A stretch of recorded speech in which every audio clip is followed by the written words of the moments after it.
Good afternoon. Welcome. I am glad you're here. Today, I'm going to be talking to you about self-advocacy and how standing up for yourself and your beliefs can help you get better at getting things done. So, if you're new to my channel, I'm Missy Hughes. I'm a productivity coach, and I help you understand things like procrastination and overwhelm so that you can clear your path to getting things done. So, if you like the message today, I encourage you to use the link in the comments to sign up for my free guide on making decisions. It's going to be the next step after you are standing up for yourself. So, what is self advocacy? It's standing up for what you believe is right, what you believe is in alignment with your self values.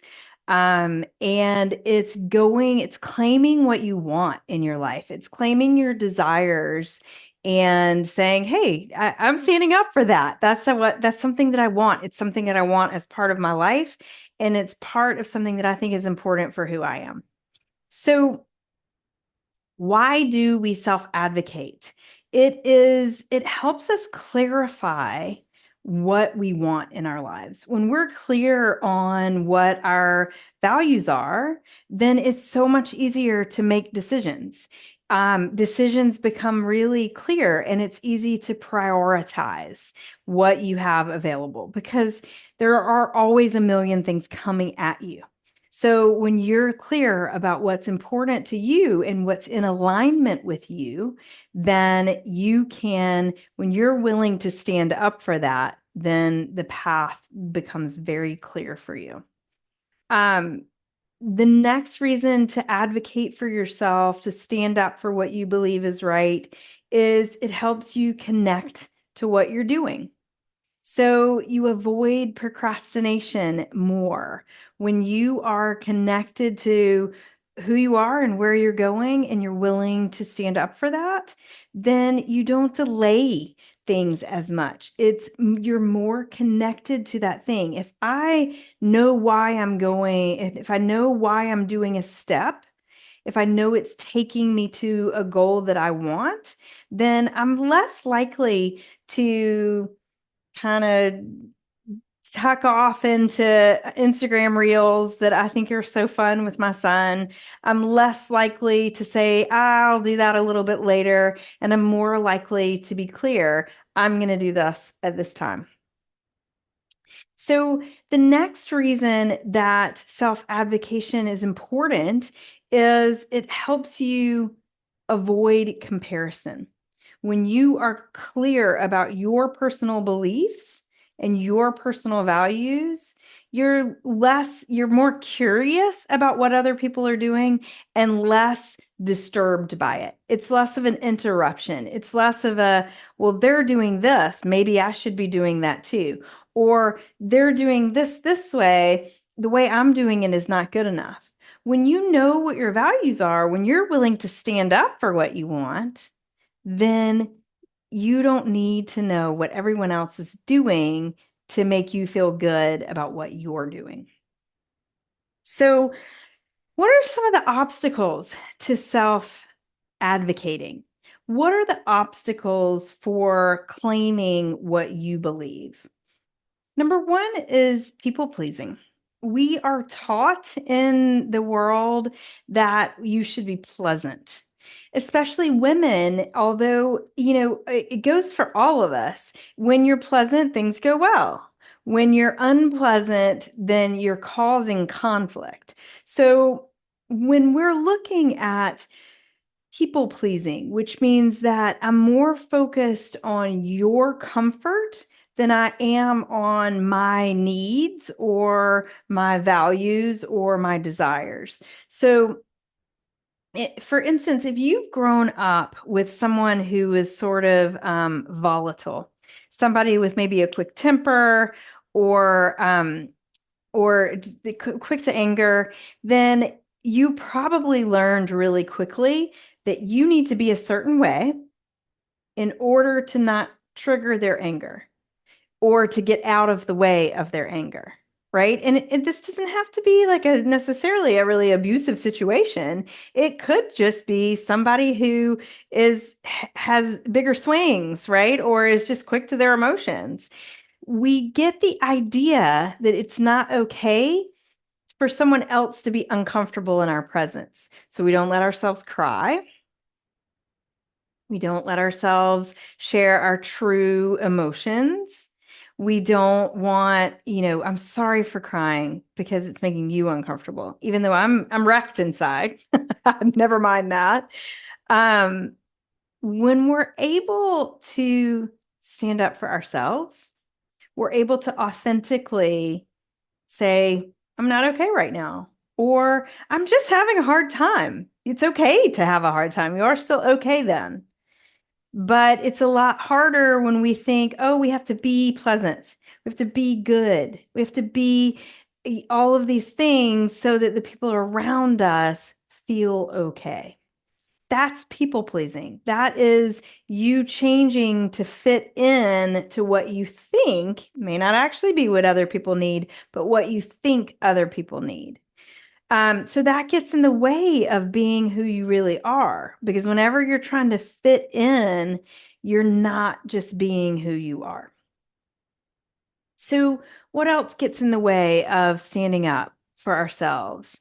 Confrontation.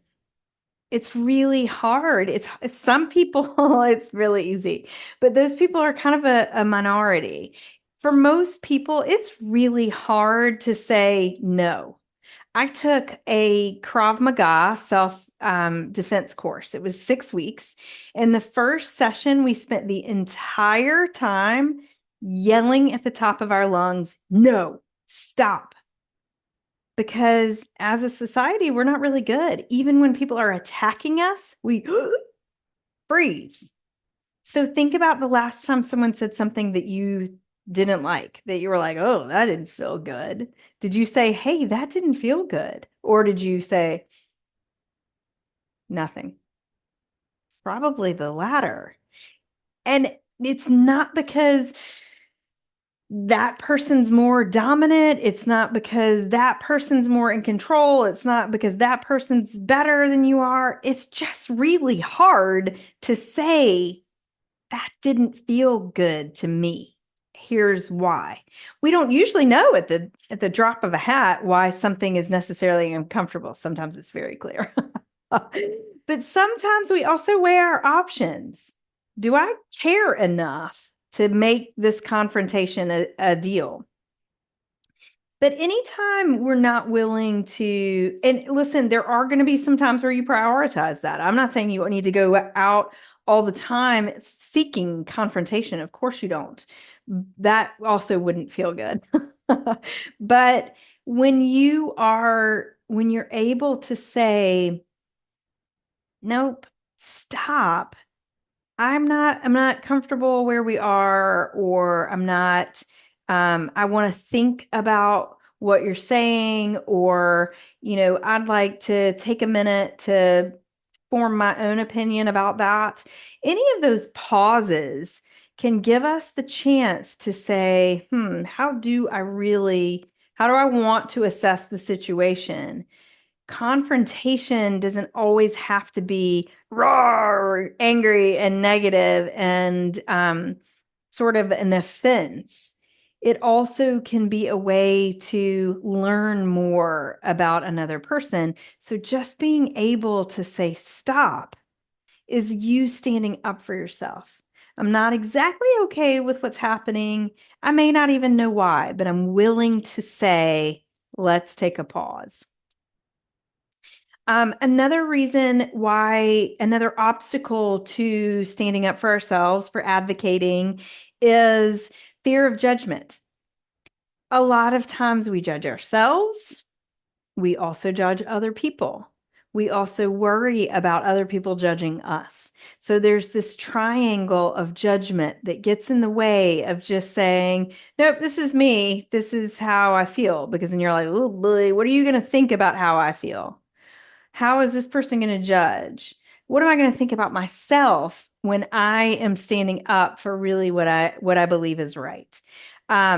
all of those can be sort of uneasy questions that when we're not practiced in claiming how we feel, claiming where we stand, then that can be an obstacle. Fear of judgment from ourselves, from others, as we judge others. All of that can be back into that confrontation, back into that discomfort, back into that I'm not being pleasant. Um, so that can be an obstacle because we often in our society, and this is getting a little bit older now, we're evolving, but it was always okay for men to stand up for what they believed. We can back that up.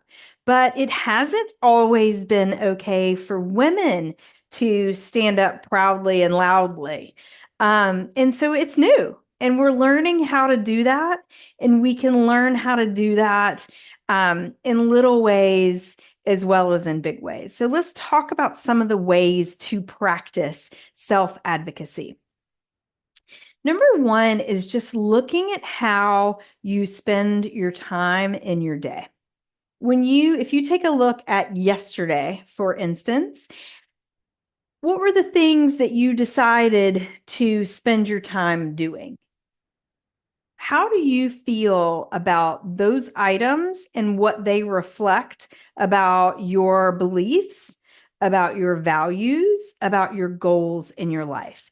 So I'll tell you one thing that is really important to me in my world. Um, my husband and I and our dog walk our son to school. One of the neighbor kids comes with us too, and we all walk to school together. That supports my value of moving our bodies daily.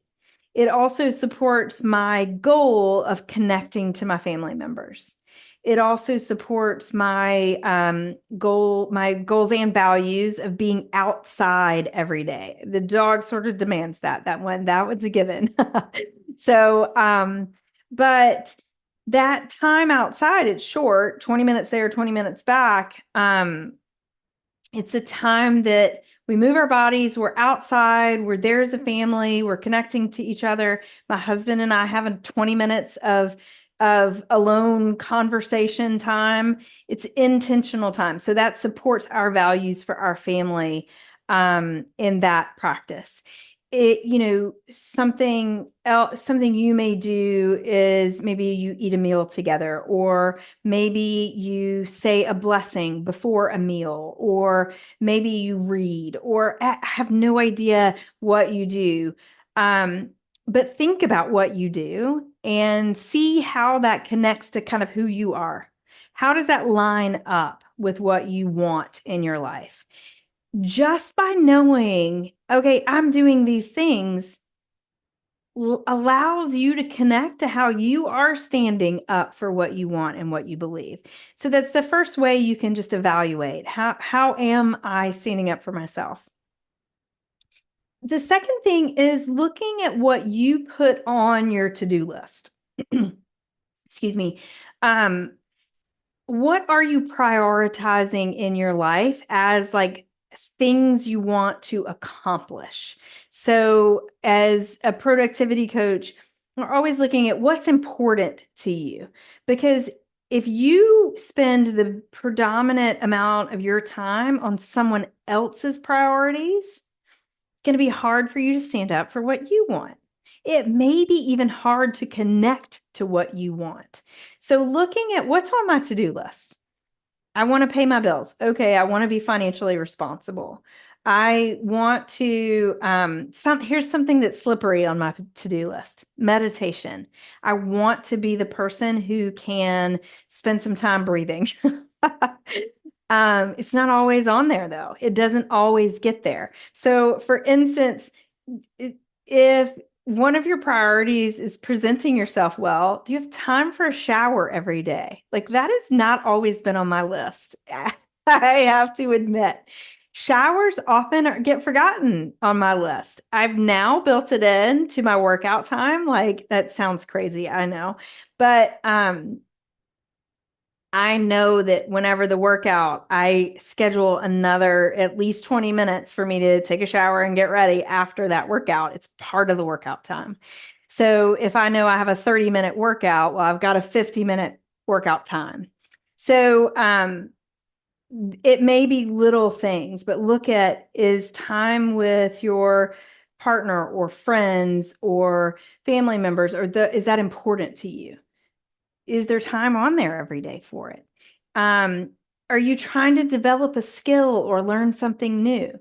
Is there time in your day that you're scheduling, that you're setting aside to learn that new skill? So you putting aside maybe 10 minutes here and 15 minutes there is you standing up for what you believe, for what you want, your desires.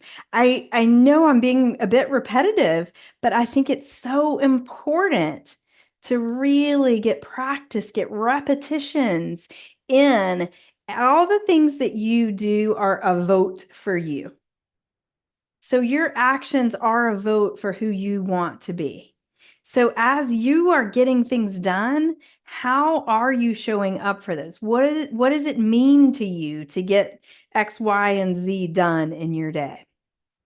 If it's not that important to you, maybe that's something that you can delegate to someone else. Maybe that's something that you spend a little bit less time on. For me, Instagram Reels with my son is we have a blast. We laugh together. We look at silly dog and cat videos. It's fun. I don't want to spend an hour doing that, but do I love spending 10 minutes doing that? Yep. It is a connector for us. So it's little things like that. How much time am I spending? What is it saying about me? Or how am I connecting? The last thing is going to be funny because it's going to sound completely opposite to what I said about judgment. But the last way that you can practice self-advocacy is actually in being curious about others. So, how are you connecting to the other people in your life? Do you know what's important to them? Do you know what their values are? Do you know why they're making the choices that they're making? That connection can help you build a bond with that person. It also can help you understand you better. How are you making time for these things that are important to you? I'm just curious about that. I'm not going to use it as a way to beat myself up, but I am going to use it maybe as a way to connect more to you. Oh, maybe I can learn from that and then connect more to me. I could use that in my life in this way. So, as we look at others, and there's another video about comparison in my playlist, as we look at things like when we're looking around, it shows us what we're interested in. And when we can be interested in others and when we can be curious, it can often be a connection to what we are interested in as well.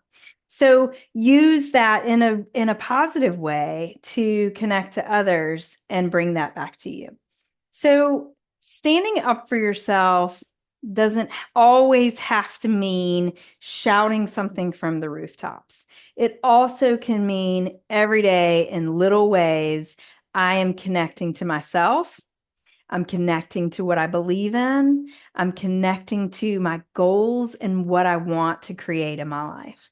So the more you're able to clearly define these things, the more you're able to just scoot right towards them. And that's going to help you feel more fulfilled. It's going to help you hold more gratitude and more joy for what's around you. And it also will help you get things done. So I hope that you will use that link in the comments to connect to get my free guide on making decisions. And let's get some things done together.